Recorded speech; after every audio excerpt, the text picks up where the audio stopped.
Good afternoon, everybody, and welcome to another edition of Real Talks. I'm your host, David Steele.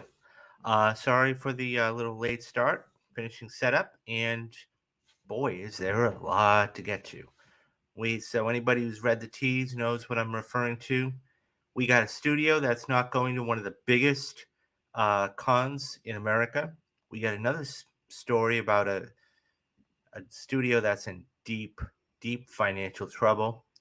And we have a story about an actor, which we're going to get to in a minute here, that is probably one of the hottest actors, relatively speaking, in the business right now. So, quick off the top, just schedule a programming note. So, from now on, tomorrow it dropped tonight, yesterday, and I have not watched it. As a matter of fact, I'm going to watch it when I'm done with the stream. Secret Invasion. So, here's what's going to happen for that. Um, we are going to have Secret Invasion Thursdays. So that is going to be a staple for the next 6 weeks. Okay. Secret Invasion Thursdays. So watch the episode, come back here. We're going to talk all about Secret Invasion. Fridays, you guys are going to be getting the next Mission Impossible. So this week is going to be Ghost Protocol. Okay. Week after that's going to be Rogue Nation. The week after that's going to be Fallout. And then, of course, we're going to have Dead Reckoning Part 1. Saturdays, spoiler casts. So this Saturday is going to be a little different, okay? Because I'm not going to go see No Hard Feelings. So this week I'm going to do the Ask Me Anything. So you guys voted on that, and so you guys wanted to see that, even if it's for an hour, okay? And you guys can ask me pretty much anything you want, sports, news.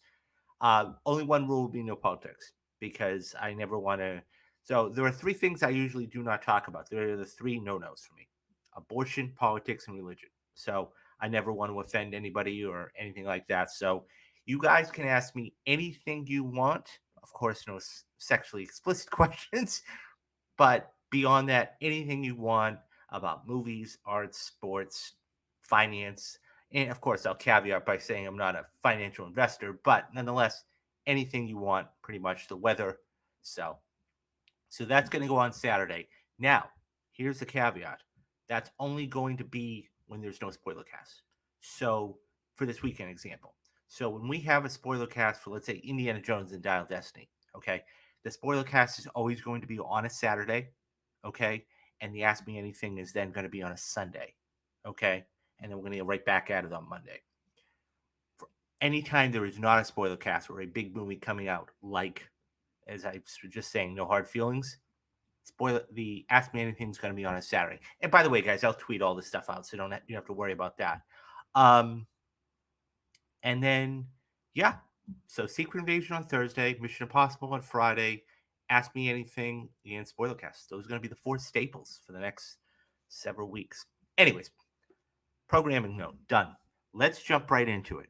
So one of the biggest actors right now, the last, I would say, 5 years, okay, is one Pedro Pascal.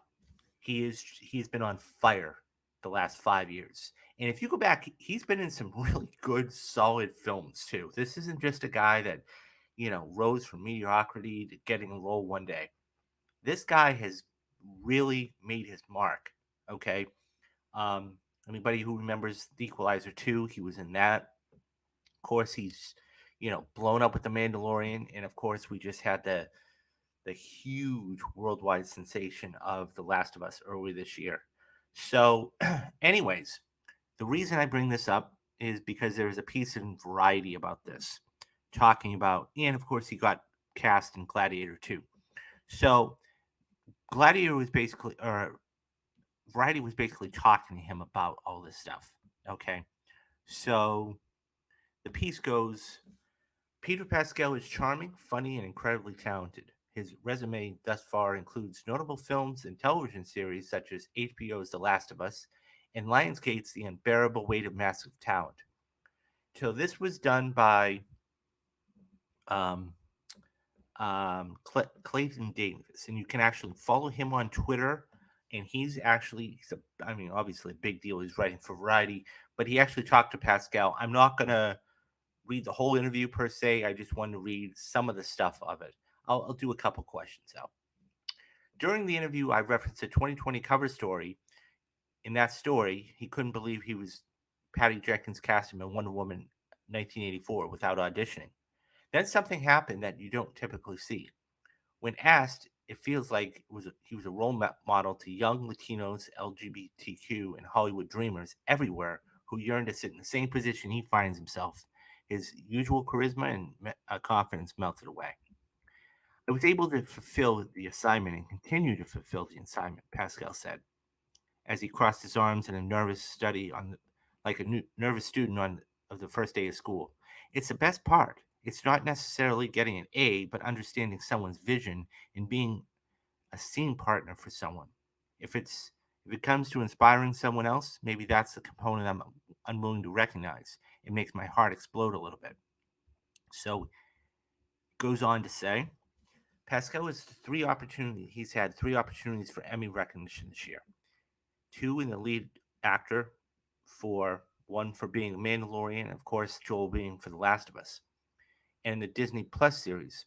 He's also had a guest comedy act, and of course he did this huge Saturday Night Live skit that just blew up. Like many in the industry, Pascal looks to follow more blind casting for films and television. I think the change is that it's really important, and it's one of the best ways to continue representation is just by casting a person into a role that it's not limiting the character to racial identity, he says, especially if it's an IP we're familiar with or a book.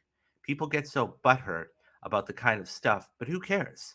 Because that's the coolest way of moving the needle is to be open about the casting in every way. The Chilean born star could make history across the board. Only one Latino actor has been recognized in the lead drama category in the past. From 1995 to 1999, Jimmy Smits received five consecutive nominations for his role as Bobby Simone in NYPD Blue, which was unbelievable. Anybody remembers that time in television? Coincidentally, Pascal appeared on a guest star in 2001 episode. While discussing the upcoming season of the sophomore season of The Last of Us and whether it closely follows the video game sequel installment, I'm not going to give any spoilers away just in case anybody who does watch this later on has not played the game. Pascal jokes, I'll always be with you, before fumbling around a Toni Morrison quote. He continues, I don't know. I think part two is a little more leeway. It seems to be a little different, immersive experience where things must happen for the central narrative to occur, but it seems more open. That means I don't fucking know. As for the famed Star Wars character who would become as beloved as anyone from the original trilogy that began with A New Hope in 1977, Pascal talks about the rumors of him being on set. There was a limited time for me to be on the set in the first season, he said. It was a collaborative process of creating and establishing a physical presence based on what they needed for the character, stepping into it for the majority of season two because I wanted to. I wanted to see how far little I could go. It was uh, physically demanding. So let's see. It's only about television with Pascal. His film career, which I was just alluding to, is equally charged, and he is being a person who loves the celluloid form. It wasn't simply an interest, he recalls, falling in love with the cinema. It was an identity with growing up with the movies, the performances. Pascal has performed under the direction of writer and director Pedro Aldem, Almodovar, who said the woman of the women on the verge of a nervous breakdown in 1988 changed his DNA. In his short film Strange Way of Life, co-starring Ethan Hawke, the Sony Pictures classic short debuted at Cannes to rousing notice. The romantic melodrama tells the story of Silva, who's played by Pascal, who rides a horse across the desert to visit his friend Jake, who's played by Ethan Hawke, who's a sheriff. What follows is a story of vengeance, intrigue, and forbidden love. He's also set to star in a huge movie, of course, Ridley Scott's Gladiator 2, which will star Paul Menzel, Denzel Washington, and Connie Nielsen, who's actually coming back from the first Gladiator. His role remains unknown, and he's unwilling to spill the beans. Nevertheless, according to Pascal, there's an Uber driver out there who might know a thing or two. Okay, let's talk about this because it's amazing.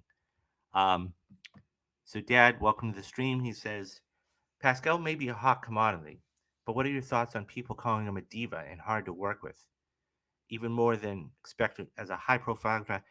Um, I don't know. He's hard to work with. I honestly don't know. I mean, here's the thing: people always get the perception, depending on. I mean, they could have had a bad experience on set, or they could have had a bad day, or whatever it is. So, um, I don't see him being like that, Dad.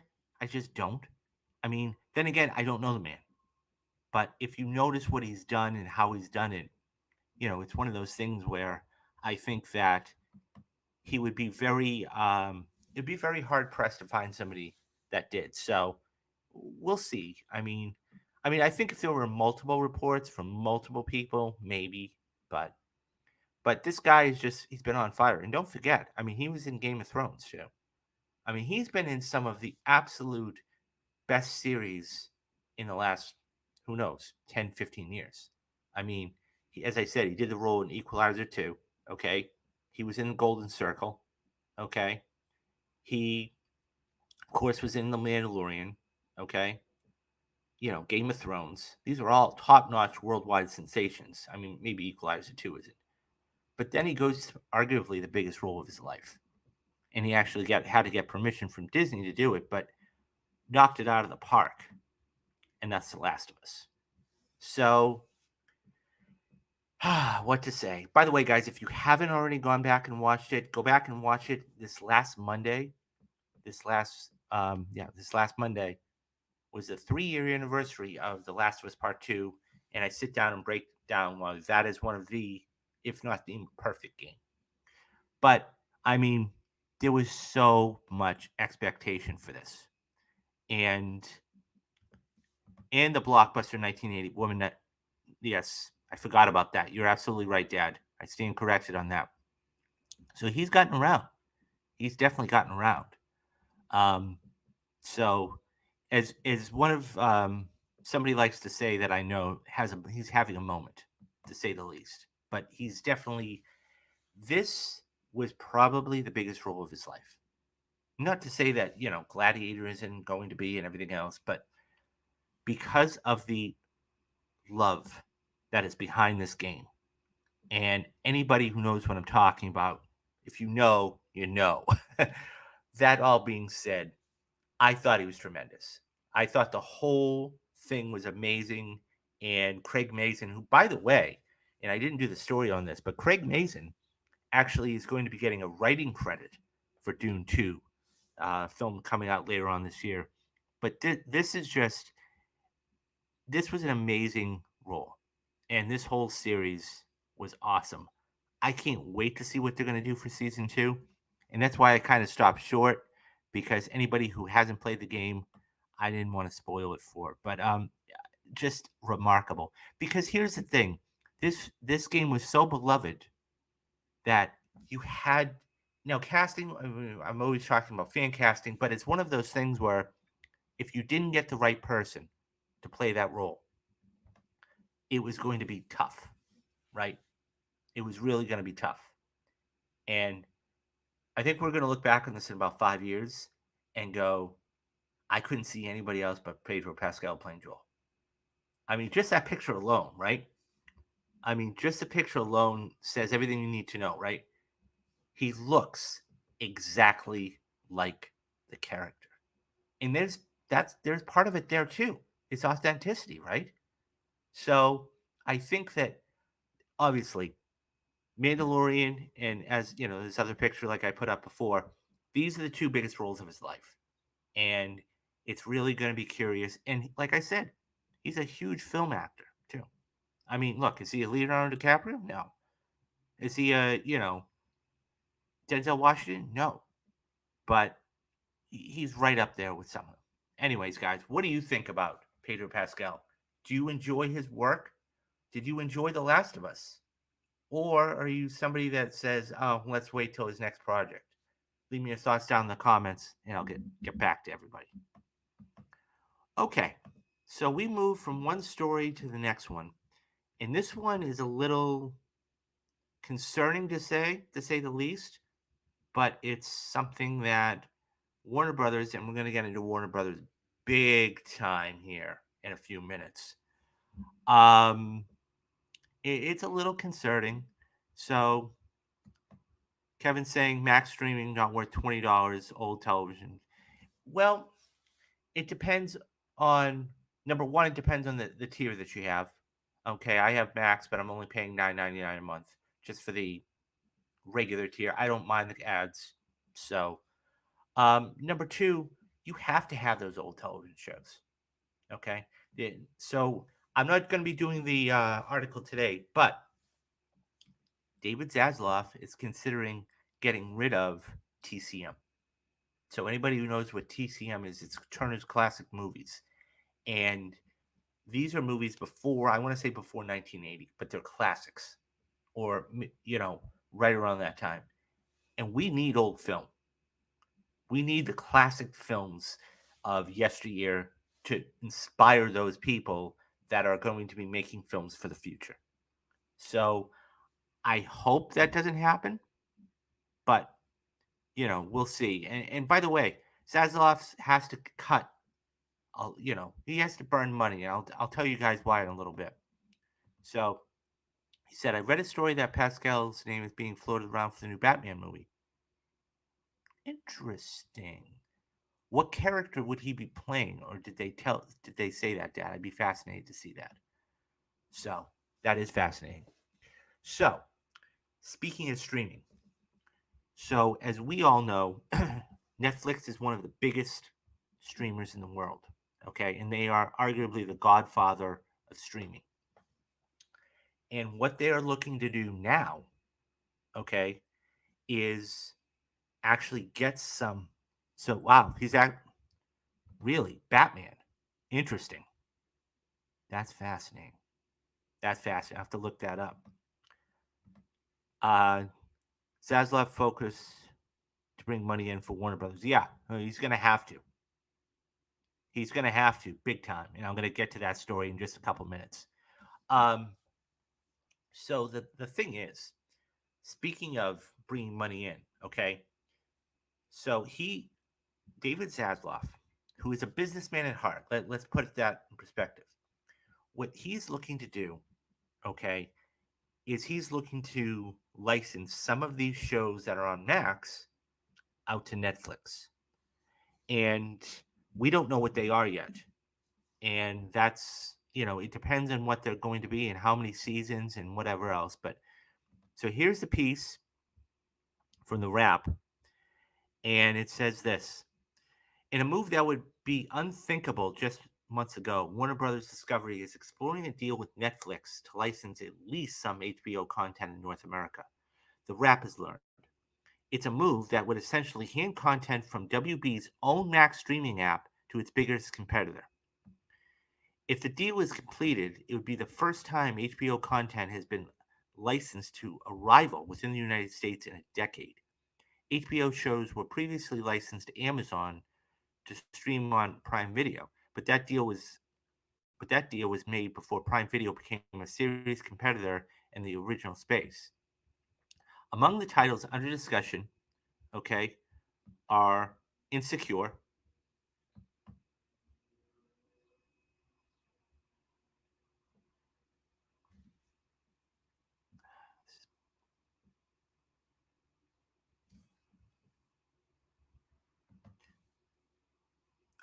Insecure.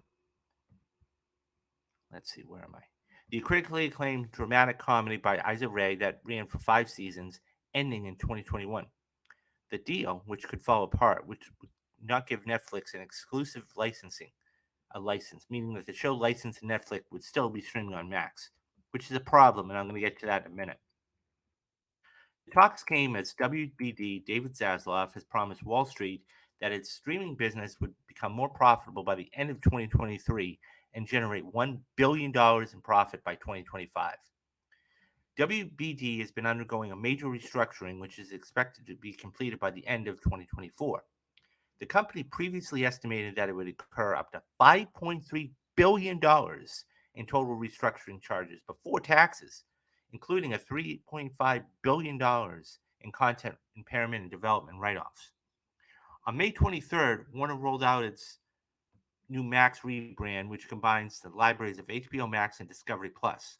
The service is offering three pricing tiers: Max Ad Lite for $9.99 a month or $100 a year, Max Ad Free, okay, which is similar to the old HBO Max subscription for $15.99 a month or $149.99 a year, and Max Ultimate Free, which is $19.99 a month or $200 a year.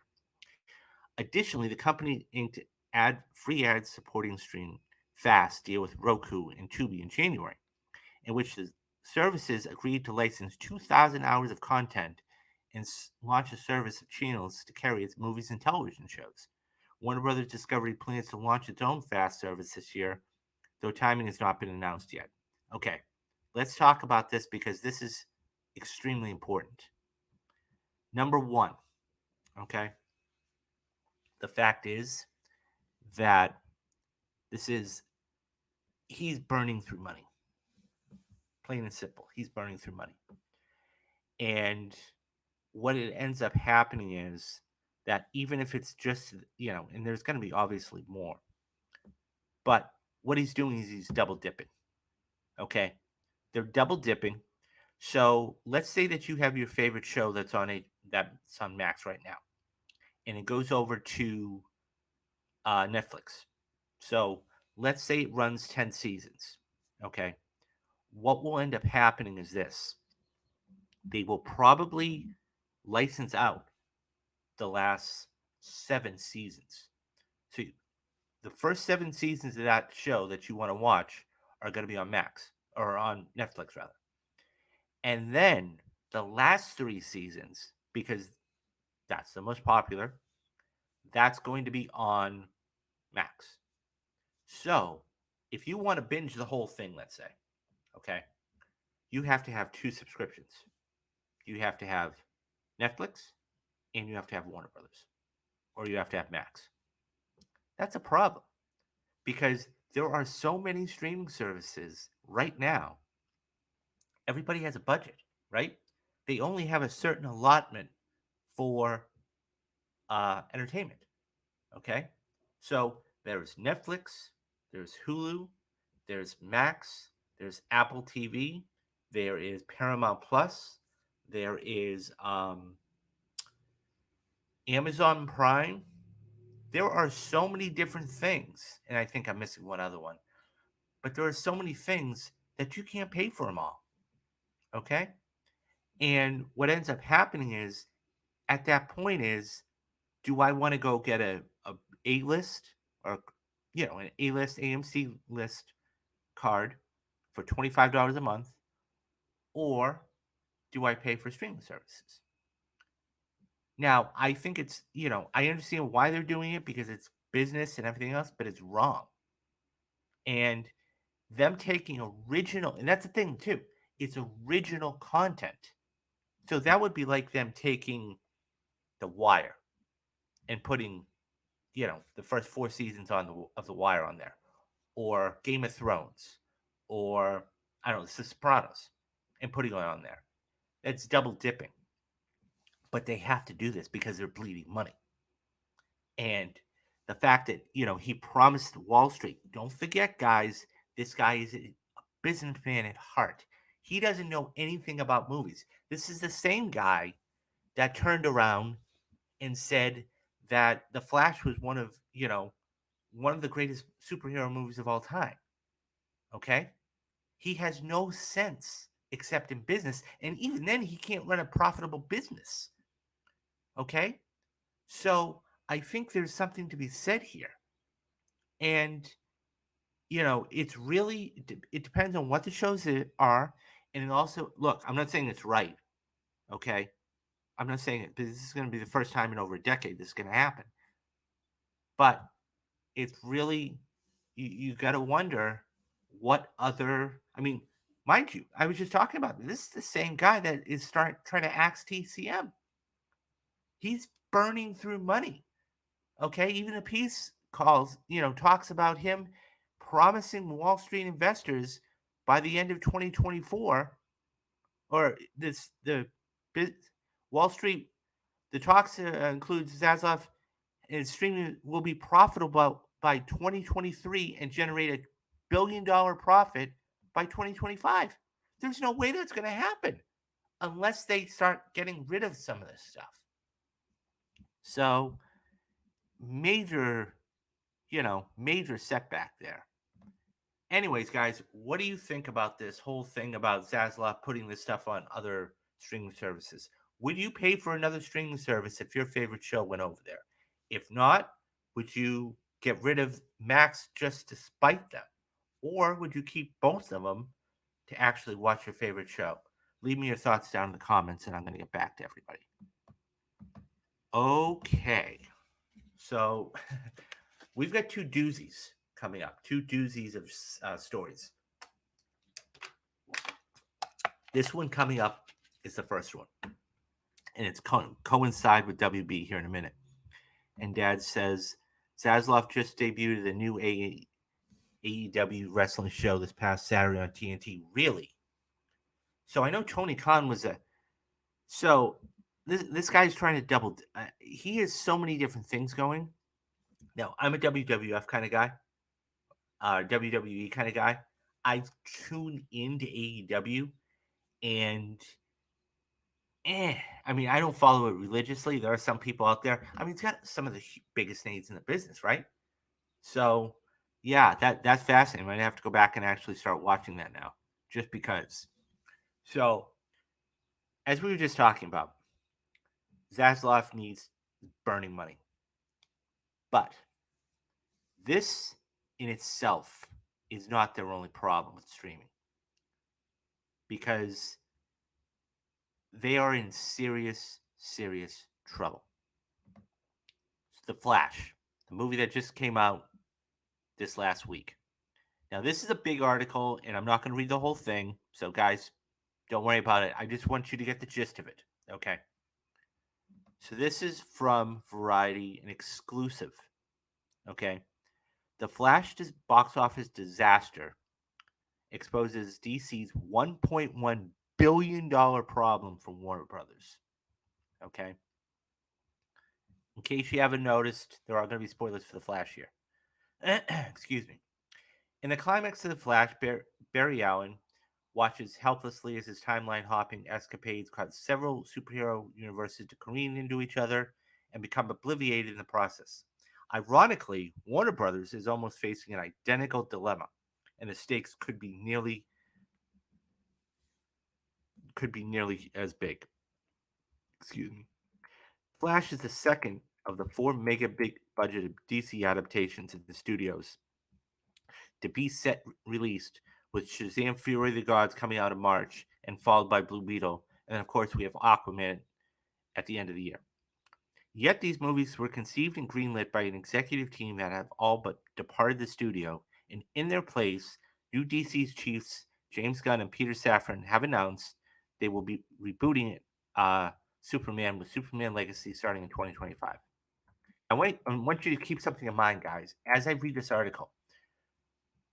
Think about what the other article I just read to you about him, Zaslav, having the profitability margin by 2025. Keep that in mind. By the way, it was $1 billion by 2025. That left Warner Brothers in one of the worst rock and a hard place conundrums in recent memory. In 2023, its slate of DC films are now orphaned by a morbid cinematic universe, but their studio needs audiences to go see them in a blockbuster scale. It's perhaps unavoidable, but terrible timing of it, says a source for the rival studio. Audiences don't feel like they have to invest 2 hours of their life because it doesn't matter going forward. And it's so true. If you know that this was supposed to be a reset, why am I going to go watch this movie? Okay. Things indeed have not been going well. The production budgets and likely marketing spending for these four films cost between 1.1 and 1.2 billion dollars in total, according to experts outside the studio. But Shazam 2 has already bombed, earning 133 a feeble. Listen to this, guys. $133 million global, not domestic, not internationally, globally. That's what Guardians of the Galaxy almost earned in one weekend. That's what Ant-Man almost earned in 1 week. Ant-Man earned 108. So you take the combined Ant-Man and in the Flash, and it's a little bit more than that globally. The Flash just opened a mere $55 million in the United States and Canada, grossing 135 million as of June 19th. Think about this, guys. Think about this. Okay. This film here, okay, actually grossed more in one weekend than Shazam did globally, worldwide. Think about that. That's huge. So, well under expectations, and needs to do a lot to break even. That movie should have been at least $120 million domestic, says an industry veteran who's worked on many major campaigns. This is an unmitigated disaster. Of course, the spokesperson for Warner's declined to comment. The Flash rollout has faced unprecedented difficulties, which, by the way, are not all their fault. It's not all Warner's fault here. Okay, you had Ezra Miller, who'd been out of the public eye since August when they apologized. Okay, and they came in and said part of the statement said, "quote I'm sorry that I've alarmed everyone and upset with my previous behavior, including that included multiple allegations of misconduct, assault, and abuse, citing quote complex mental health issues end quote, pulling a Christopher Plummer. So anybody who's not familiar with Christopher Plummer, with All the Money in the World, okay, so Christopher Plummer. So this goes back to that film 3-4 years ago. It was called All the Money in the World, and it was about J. Paul Getty. And Kevin Spacey, before all these allegations broke, was supposed to actually play J. Paul Getty. And of course, when the allegations broke, then what they did was they took him right off the film. Now, at the time, they needed somebody else to come in. So who came in? Christopher Plummer. It's sad that his name is actually being used as being calling quote pulling Christopher Plummer. So replacing Ezra was a non-starter for Warner's. So he played two versions of himself, but it goes on to basically talk about the allegations. So I'm going to read a little bit more here. To compensate the absence of the problematic lead, Warner's heavily relied on TV spots during the NBA Finals and director Andy Muschietti doing multiple interviews, unreservedly praising Miller. Well, of course, what is he going to say? He was horrible? Oh, yeah, my lead was terrible. Of course, he's not going to say that. That's like Gunn. In January, Gunn came out and called it, quote, one of the best superhero movies I've ever seen, end quote. Warner Brothers Discovery David Zaslav didn't bother hyping The Flash as, quote, the best superhero movie outright at CinemaCon in April. What do you think he's going to say? I don't understand. Now, Gunn, I get it. A, he wants to make his boss happy, but B, more importantly, this is his new home. Okay, he wants to do something to help out and everything else. This is not, and I've said it before, this is not his fault. Okay. When they called it the greatest superhero movie ever, if that's not correct, you're setting yourself up to fail, said an executive of a rival studio. In this environment, it's better to under promise and over deliver.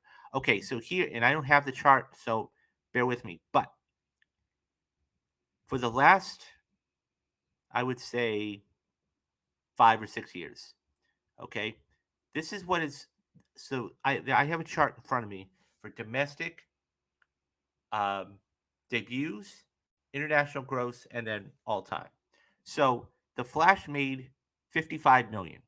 Okay, it made 74.5 million, and then obviously what that was. Shazam only opened to $30 million. Okay, it It made twice as much overseas, and so it made 27.5 million from streaming. Now, Black Adam, which was supposed to be huge, did pretty good at 67 million. It made quite a bit overseas at 225 million. Okay, the Batman is the last major movie they had, opening at 134 million dollars. Okay, blowing up for 400 million dollars overseas. And by the way, it ended with 770. Okay, they've only had, so I mean, I'm not going to go. I will link this into the description, and this goes on to say there's a bunch of numbers and everything else, and you guys can read it. But here's what I want to get at. Number one, Warner's is in trouble. They are in big, big trouble. So now this is the slate. Okay, this is the slate that James Gunn really talked about and everything else.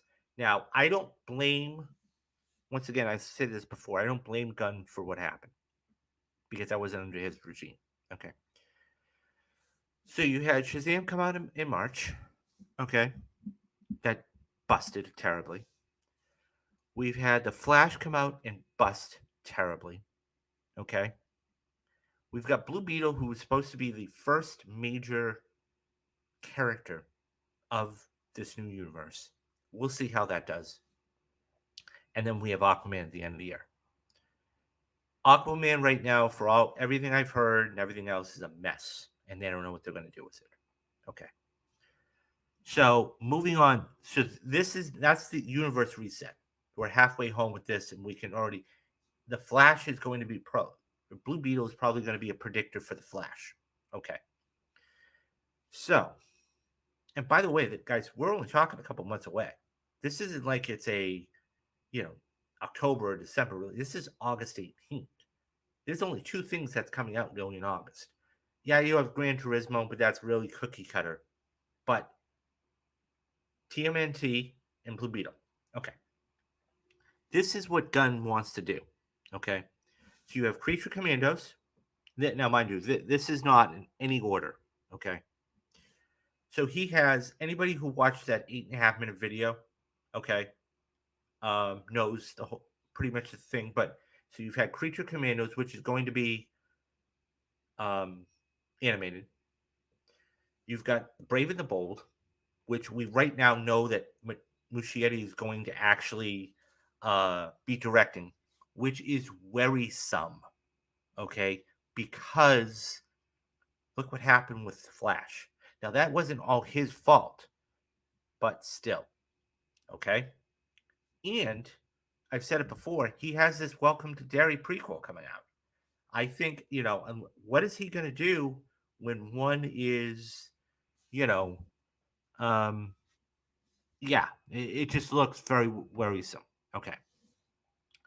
So then, okay, you have Superman Legacy, which is going to be hitting theaters right now, and these are all due to change. July 15th of 2025. Now, remember what I said earlier, guys. Zaslav wants to have $1 billion in profit by 2025. That's why he's cutting all of this stuff. Don't be shocked if you see the Flash on streaming, okay, by the end of the month, because he needs to eat money up. He needs to get this stuff eaten up like Batman, okay? You have the new Supergirl movie, World of Tomorrow. World of Tomorrow. I hope Sasha Calle comes back. That would be the best thing that could ever happen at this point. Okay. You've got the Authority. Okay, and then you have Swamp Thing. That's just in that first set of films. Okay. I think people are going to probably forget about what happened with the Flash and Brave and the Bold. Depending on what happened, it's going to be interesting. So next year, of course, you've had the Joker come out, which is $1 billion film. Okay, which by the way, they There have been so many different iterations of Joker. They didn't know what was going to happen. Okay, so that was a happy accident for them. So it opened. Joker opened to Joker did quite well. It opened to $96.2 million. Let's face it, Joaquin Phoenix, he's a very good, he's a two-time Academy Award Best Actor, but he isn't really like a Leonardo DiCaprio or, you know, one of those big guys, okay? He's a more serious type. I mean, this Joker 2 is going to be the first sequel he's ever done in his career, okay? It made almost $740 million overseas. That's huge. Huge.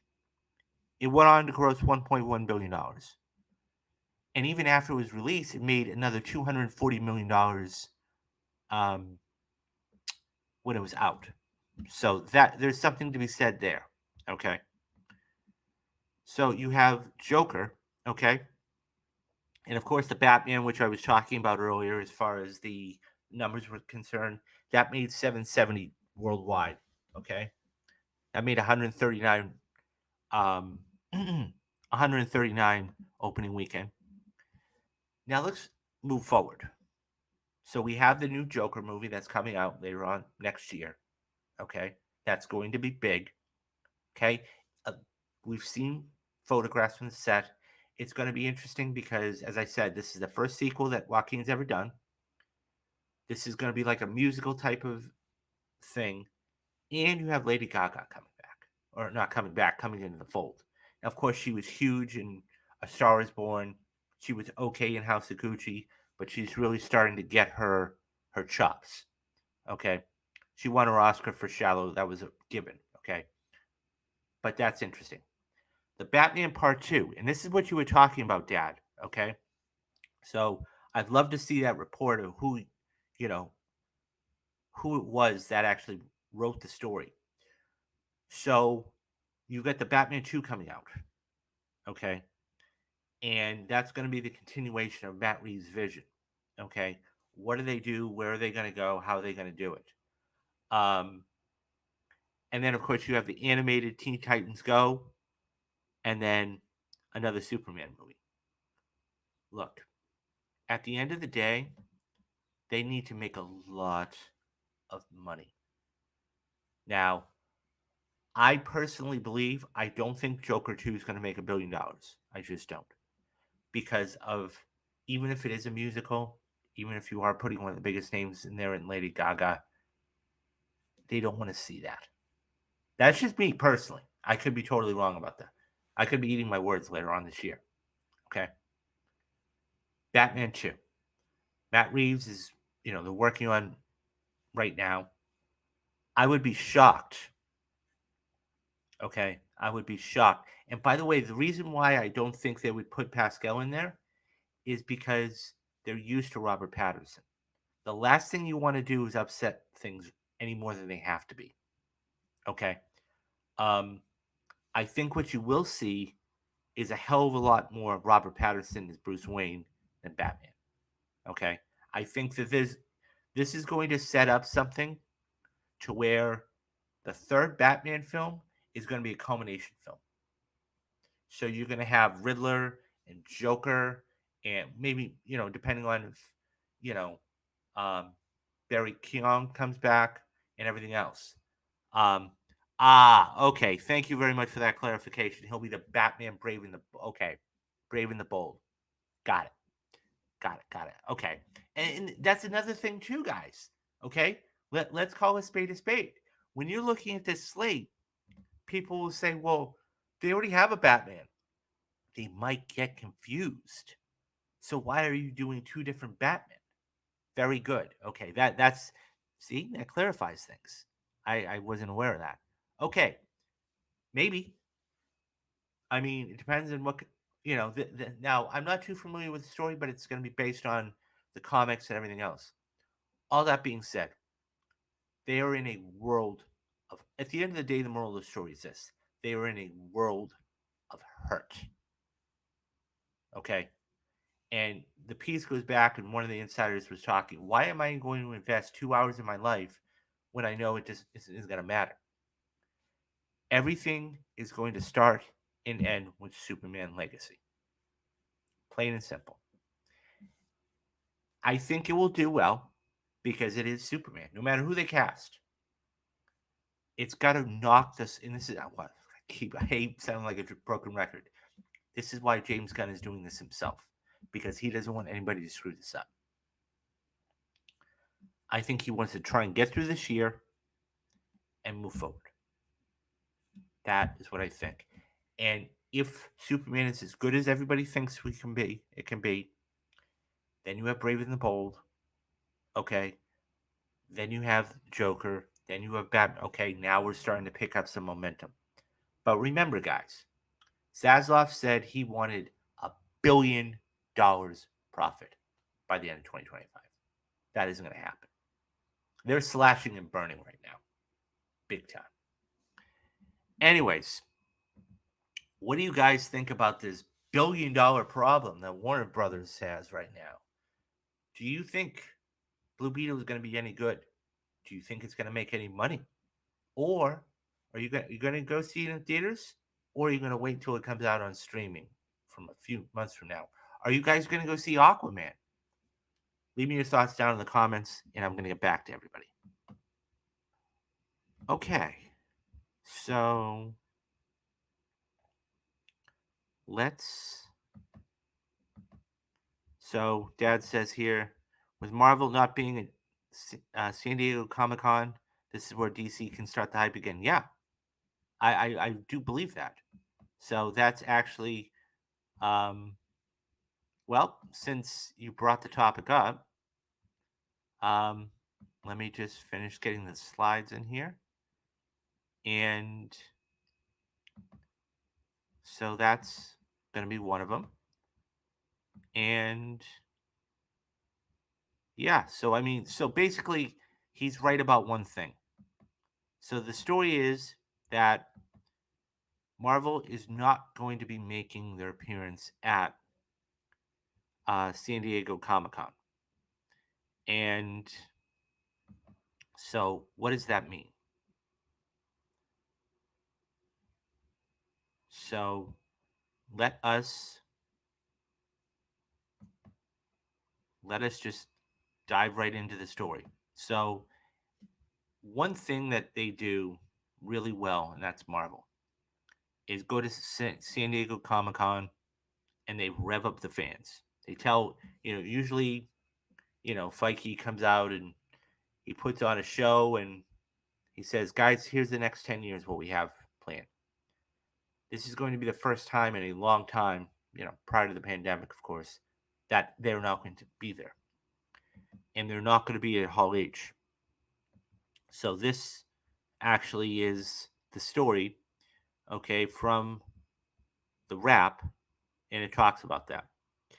After making a big splash at Comic Con in 2022, Marvel Studios will skip Hall H this year, the Wrap learned exclusively. Marvel will, however, have a presence on the convention floor. The studio, which has already been given uh, flashier looks at upcoming movies and shows, currently has multiple productions on pause due to the ongoing writers' strike. The production on pauses are Blade, Thunderbolts, Daredevil, and Wonder Man. The writers' strike, along with a potential strike from SAG-AFTRA, is making it tough for studios to show up to the annual convention without product and performers to promote their projects. If SAG-AFTRA is unable to reach a deal on the new label contracts and order a strike, actors would not be able to do any promotional work for their films or television shows as part of the stoppage. SAG-AFTRA could also order a strike anytime after the current contract with Hollywood Studios expires on January 30th, and we're only 9 days away from that, if a deal hasn't been reached. Comic Con is set to take place July 21st. Marvel Studios isn't the only one skipping the annual Geek Fest, as Universal and HBO are possibly sitting out Comic Con. Last year, Marvel Studios threw a much needed Hail Mary at Comic Con with a triumphant return to Hall H, where the company announced not one, but three phases of the MCU. Kevin Feige ran a tight ship as usual as the rock star showman, and while the creatives and cast from various projects touted out one by one with their announcements that, at least for now, seem to have settled the question on whether Marvel is losing focus definitively. The standouts, of course, were the emotional trailer for Wakanda Forever. We cried for Chadwick Boseman and cheered for Neymar at the announcement of Avengers 4 and 5. But the whole thing was, by the end of the day, had people thrilled.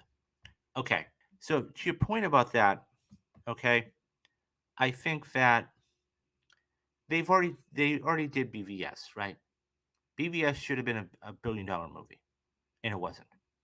Okay, and so I think we haven't had a Superman movie since Man of Steel back in 2013.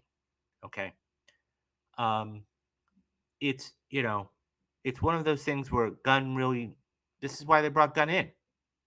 This is exactly why they brought Gunn in. And as far as Cavill's concerned, that wasn't his fault. The Rock promised, said come back to DC so we can do this thing with Black Adam. And then when James Gunn and Safran came in, and by the way, he was never offered a contract either. So keep that in mind too. Um, so Dad says, I think the negative hits with major actors within Marvel is also having an effect on this. Too much uncertainty. No, absolutely.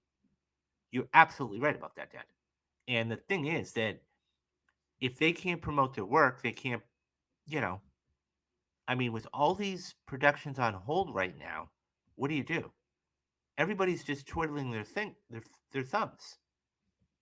They can't do anything until the studios man up and pay these writers exactly what they're deserved and what they want. So there has to be some compromise there. Also, the MCU is in such a disappointing state right now. That's why I chose to skip Comic Con, but I'm hoping we get something big to the end of the year, especially the Fantastic forecasting. Okay, so that's interesting. You go to Comic Con every year, or not every year, but you've gone in the past. Look, Marvel knows that they can drop. Look, they can drop the casting of Fantastic Four anytime they want, and it'll blow the internet up. It'll break the internet, hands down. There are certain things that they can do that will break the internet. And I think that they know that. And to be absolutely honest, I think this is a good thing. I think they can reset, okay, and they can basically get all their once this strike gets done, they can get all their ducks in a row, okay. They can get their casting done and everything else, and then next year they come out guns blazing. Because don't forget, guys, all of this stuff is going to get pushed back, anyways.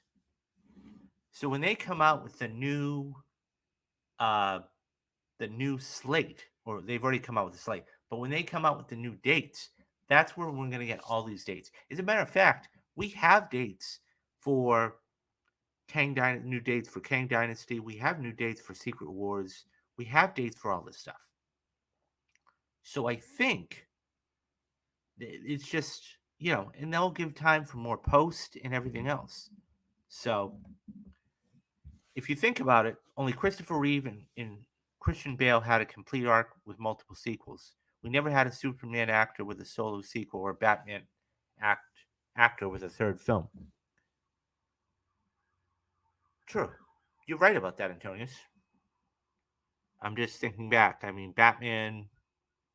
I mean, they stopped after Batman Forever with, or Batman Returns with Keaton. And then the Val Kilmer one was just one or two. So there was Batman Forever and Batman and Robin. And then, but here's the thing. To your point, Christopher Nolan knew what he wanted. Christopher Nolan knew what he wanted, though, right?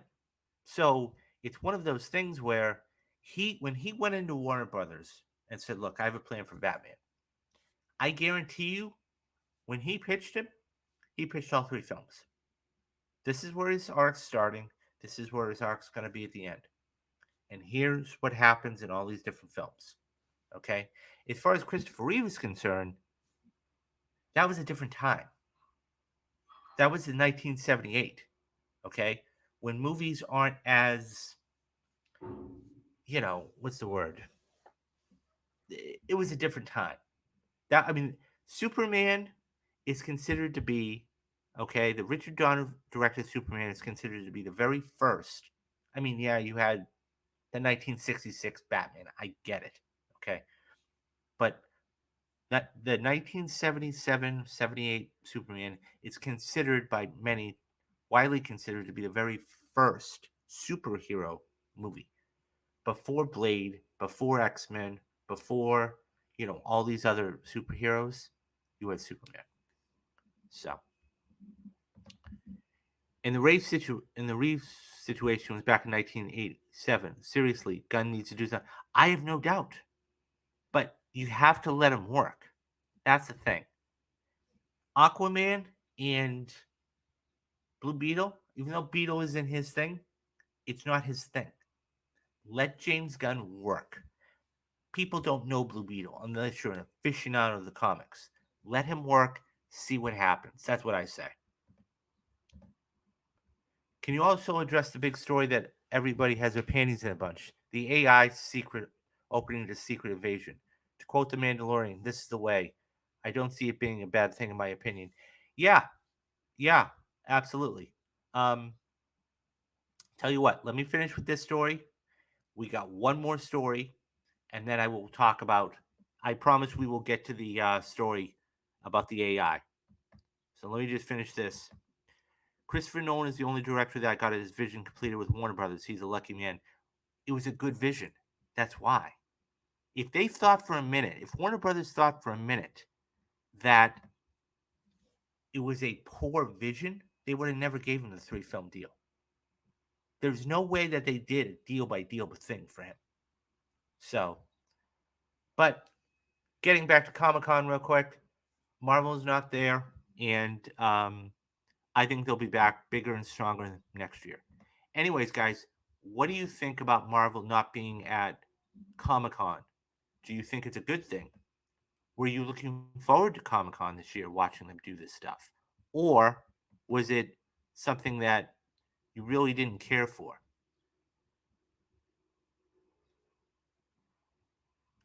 Leave me your thoughts down in the comments, and I'm going to get back to everybody. Okay.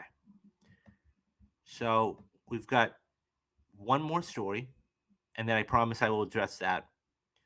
Um, so speaking of Christopher Nolan, and he is arguably one of the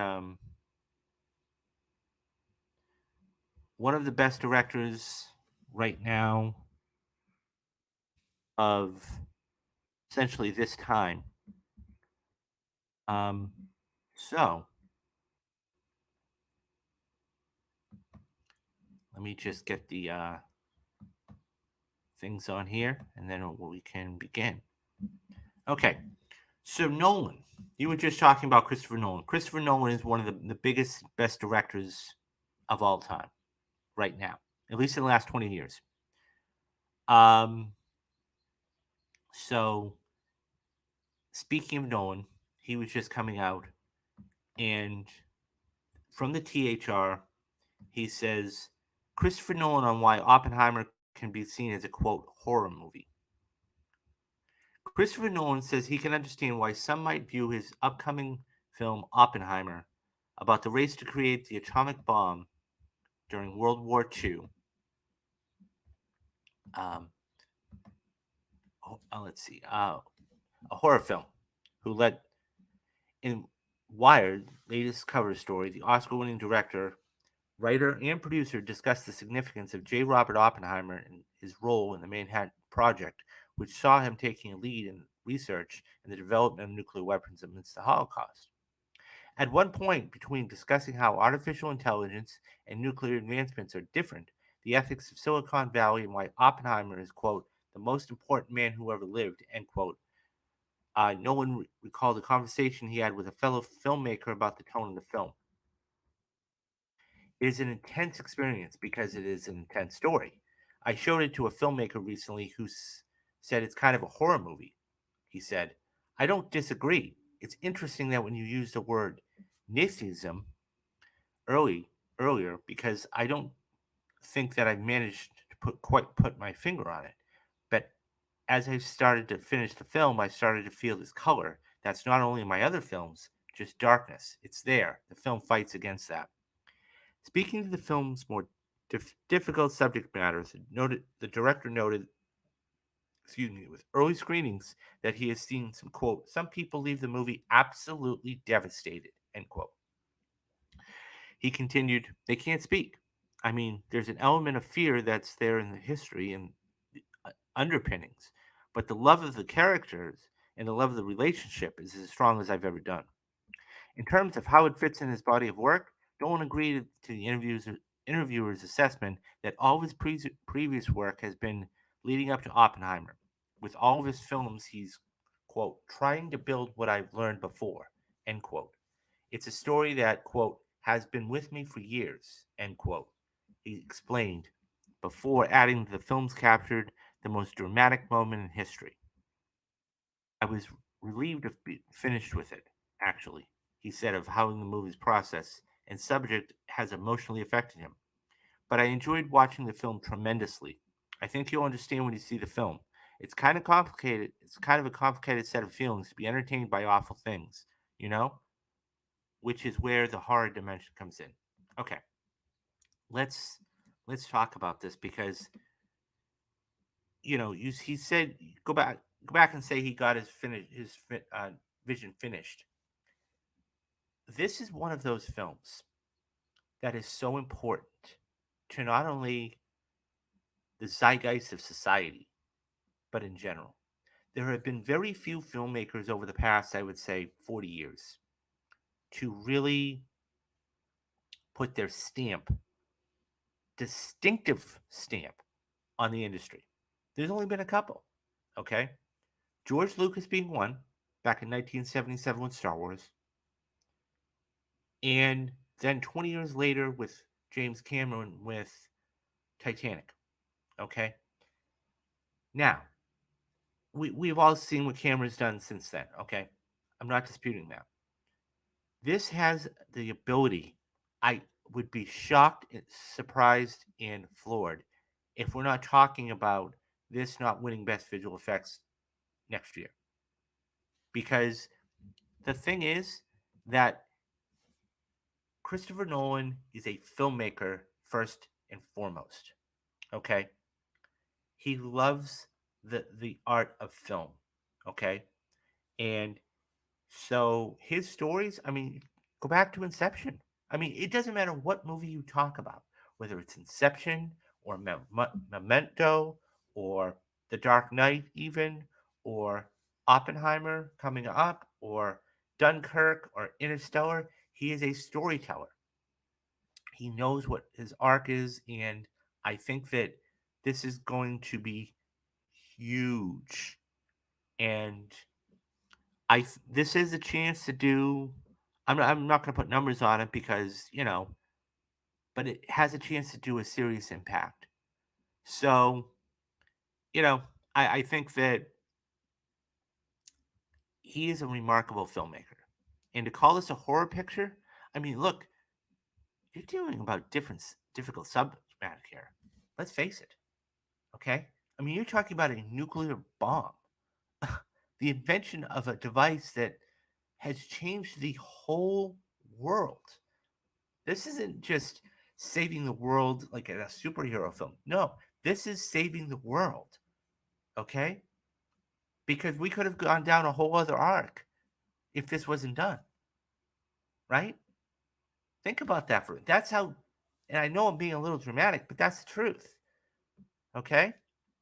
This is going to be a and if no CGI was used, I did a story about this, I don't know, a couple months ago. The film itself, okay, was all shot in IMAX, okay? And that's why that's why Tom Cruise is pissed, okay? Let's talk about the elephant in the room, okay? Tom Cruise is pissed because his film, and by the way, I can't wait to see it, okay? But his film Mission Impossible is a franchise that's coming to a close over the next couple of years. This, there were scenes that were shot in IMAX. McCorley said that. But this is getting 3 weeks. Mission Impossible is only getting 1 week in PLF, premium large formats. That's Dolby, that's ScreenX, that's IMAX, those type of things. This is getting 3 weeks. That's going to bring more money in for it. Okay. So I mean, there's even that scene where, it's a brief clip of the children lying down on the floor. I mean, that's what they were watching. They were doing drills like this back in, the 40s and 50s. I mean, now it's a different thing, but still, I I hope. And look, you're only as good as your last movie, right? You're only as good as your last movie. And I think that people really want something else. They want to forget about Tenet. They really want to forget about Tenet. So if he can win them over with this, look out. I can't wait to see this movie. I mean, my anticipation is through the roof for this movie. I mean, of course, it's coming out the same day as Barbie, which is interesting because it's such a juxtaposition, right? You've got a movie that's so serious, and then you've got a movie that's so heavy, lighthearted. It's kind of funny, actually. Anyways, guys, what do you think about Oppenheimer? What do you Are you going to go see this in IMAX, or are you going to go see it in 2D? What do you think about the content of the film? Is this too heavy for you? When you see it, could you actually consider this to be a horror film? Let me know your thoughts down in the comments, and I'll get back to everybody. Okay, so um, quickly, I want to go back and address the comment Dad had here. He said, "Could I address the elephant in the room, which was the AI done for Secret Invasion?" So you don't see it as a bad thing. Okay. Um, now, mind you, I have not seen it. I have not even seen the opening of this. So I was actually going to address it tomorrow with the whole episode, but I'll briefly touch on it now. I think that I when you have AI, I think that and listen, they've come out and they've already said the developers had already said they would use AI to a certain extent. I think that the thing is you only have to use it sparingly. If this is the only time that they use it, okay, I don't have a problem with it. Okay. When you start to use it in more what's the word I want to use? When you start to use it a lot more for a lot of other things, I think that's when it starts to become problematic. Just using it for design purposes here and there can be it little. I don't know. It's funny because everybody's just discussing it. I've never used AI ever for anything. Okay. And look, I understand like speaking into your iPhone, that's kind of AI in that respect. But so I'll tell you what. Let me read up on that. I got to see what the producers and everybody else has been saying. I did know that they did that, but right now I can't make it. I can't make it an educated comment one way or the other. But I I do want to get to a couple of these other ones here. So can we hope that Matt Reeves will achieve his trilogy too? I think yes. He seems to have a plan. I think. Oh no, I think Matt Reeves will be fine. I think Matt Reeves will be fine. Especially after the success of the first film. And look, I understand when you have any franchise in any trilogy. The first one's always going to be. But yeah, I really think he'll absolutely get his 3 films. I have no doubt in my mind. Oppenheimer certainly looks very interesting, and it's nice to see Robert Downey Jr. in an important role since 2019's Avengers Endgame. Nolan is the kind of visionary that he is. He absolutely is, Antonius. He absolutely is. And this is a stacked cast. And I hope that, you know, I hope his role is not overshadowed by other people and everything else. But no, it's good to see. And that's the thing. Downey could take any job he wanted. It's always fascinating to me to see actors and actresses go from Marvel to, you know, another role because they still bankable because they're not in a superhero movie. Whether it's the late Chadwick Boseman doing 21 Bridges, or it's, you know, Downey Jr. doing Doolittle, or it's, whoever it is, because it's are they still bankable? Because that's like Samuel L. Jackson. If Samuel L. Jackson were to star in another film, okay, or be in another film, would he still have that bankability, right? And this is why I said it yesterday about the whole Zendaya thing. This is my own opinion. I think they're testing it out. Even I can't even if she's trying to do an adult movie, and that's what this is. Okay, I think they want to try and set up if they're right now in the process of looking at Spider-Man 4, and she's coming back. I can't see why, for any reason, they wouldn't be looking at a solo MJ movie. It doesn't make any sense. It doesn't. I'm not saying it'd be a $1 billion movie, but it could definitely be successful because she's already a star. We know what she can do. Okay, let's get to. I like these type of movies. I remember watching the 1986 film The Manhattan Project with John Lithgow. Yeah. So there's another movie. Okay, I don't know if you're familiar with it, Dad. There's another movie that's even better. I won't say better, but it was a 1990 movie. It was an HBO movie. It was called By Dawn's Early Light.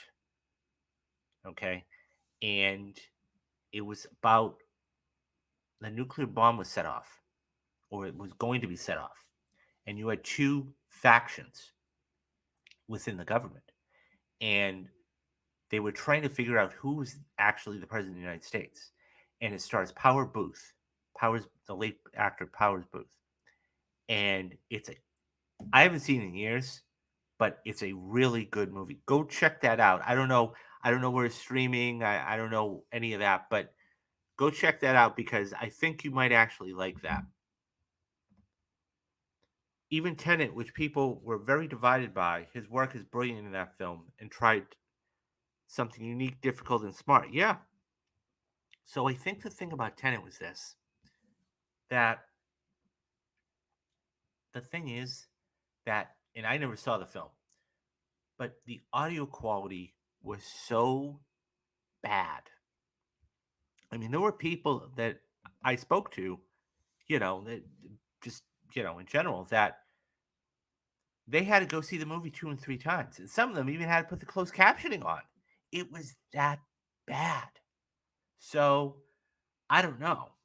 I mean, but yeah, you're only as good as your last movie, for sure. Many households have Alexa or Google Minis. If it's controlled, no worries. A good movie I recommend is Kimmy. I wanted to see that with Zoe Kravitz. Definitely. So she's lonely. She talks. So anybody that the film that he's not that Dad's referring to, okay? The movie's called Kimmy. I think it came out last year or the year before that, and it's like a Alexa.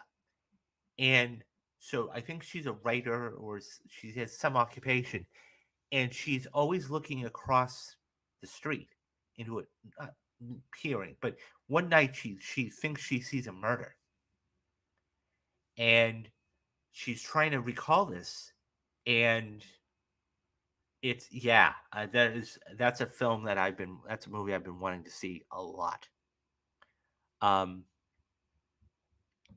so I will definitely put that on my list to watch.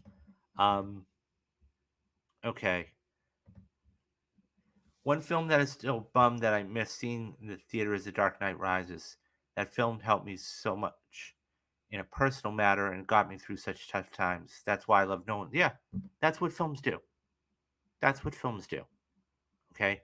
When you're going through a difficult time, and that's why I say films are always memories too. So you remember the first time you always, when maybe you have a girlfriend right now, this was the first film you saw, or if you're going through a difficult time, or yeah, no, absolutely. Movies are memories. And you can remember a movie explicitly because of a certain time in your life, good or unfortunately bad. No, no one's look, no one's one of the best filmmakers we've had in the last 25 years. Okay. This could be his last film. I'm not saying it is. I'm not, truth be told. This could be his last film. And this, if it's a banger, people will think he's amazing. Hands down. So, yeah, Christopher Nolan's awesome. So, okay, guys. As I said, it's top of the show. A couple programming notes. Number one. So moving forward, okay, we are going to have Secret Invasion Thursday. Okay, for the next 6 weeks, every single Thursday, there's going to be no show, but there's going to be like a spoiler cast of the episode. Okay, so that's going to be for the next 6 weeks. Number two, Mission Impossible Fridays. I've got 3 movies left. Okay, I've got Ghost Protocol, I've got Rogue Nation, and then I've got Fallout. You guys are going to be getting a brand new Mission Impossible movie every single Friday leading up to Dead Reckoning. I think I'm going to go to the 10th on the screening on the 10th. So, but that's neither here nor there. Number three, spoiler cast. So when there's a spoiler cast, okay, it will always be done on a Saturday. Now, this is going to be one of the rare occasions because there's nothing really coming out. No, I'm not going to go see No Hard Feelings just because. Um, so the other thing is, I'm going to start doing once a week on the weekends, either Saturday or Sunday, but preferably Sunday for a while, is going to be Ask Me Anything. So, guys, come in here with tell people about it. They want to know about the show. Ask me anything within reason. As I said, there's 3 things I don't talk about: politics, religion, and abortion. That's it. Everything else is fair game. Um, Obviously, no sexually charged questions or, whatever, but with anything within reason. Okay. Um, so that's that's going to be going on. Um, July's perfect movie is still up in the air right now. I put out a tweet the other day. Okay. 4 different movies. We've got Skyfall, Wall Street. Um, I'm blanking on the other 2 off the top of my head. Anyways, I put out a tweet. Okay. Pulp Fiction, and there's another one I can't think of off the top of my head. Spotlight. So those are the 4 films, guys. The voting is still going to be going on, I think, for another day or 2. Vote on that. Okay, whatever the winner is going to be, that's going to be the next film for the perfect movies in July. Um, the 30th, we have, of course, Indiana Jones in the Dial of Destiny. I'll be doing a spoiler cast for that. That will be on the Saturday. And by the way, I'll tweet, all this stuff out, schedule wise and everything else. And that is, I think, about it. So, I, I was really shocked at a couple of things, though. Like yesterday when I put up the show, like that, you guys are really looking forward to Mission Impossible because I could see 220 some odd views in 24 hours, and that's awesome. And thank you for getting it out there, and thank you for liking that and everything else. He says Spotlight is amazing. Yes, we are talking about. So yeah, that's the one we're talking about, the Michael Keaton film. So the Best Picture winner. We are definitely talking about that one. So thank you for that. I could tell really what's doing well. So if you guys, and I know a couple of you in here already do support me, Dad and Metal, when he's around. So there's a couple different ways you can support me. Number one, head on over to the Patreon. I have the notes right over here. I have not forgotten about it. I'm going to be doing Mob Mondays and Rewatch Wednesdays. That is going to be $5 for Mob Mondays, okay, which is going to be Goodfellas this month, guys, and then $10, and the $10 is going to be Training Day, okay. You can't get those on the channel; those are exclusive to Patreon. So go over there and check that out. That's one way to support me. Another way is to become a channel member, which Dad has already done, and I encourage everybody else to do the same thing. Um, and there's 3 levels. So you've got the $2.99, which I made these all very cheap, guys, very very cheap. $2.99 a month, okay, $5.99 a month, and $9.99 a month. If you do the highest level, you'll get a Q&A with me, private, 1 hour. There's some other stuff there. Or, okay, super chats. You guys want to drop super chats in there? I'm more than thankful, and I will always say thank you. And we'll definitely talk about whatever the chat is, that you've put in there, the subject matter of that. Or the last thing, we got the store, guys. You don't want to do anything else, okay? Go to the store, pick up a mug, pick up his T-shirt, hoodie. That stuff is really good. Okay, I can attest to that. And if you want to do nothing else, okay, if no money involved, hit that like and subscribe button, because that's the way this stuff gets out. And I'm trying to build this up right now, and it's going to take time. And I want to get this out to as many people as I possibly can. So, yeah. So that's going to do it for today. Um, and do the 3 things you need to do: be safe, be careful, and have a great rest of the day.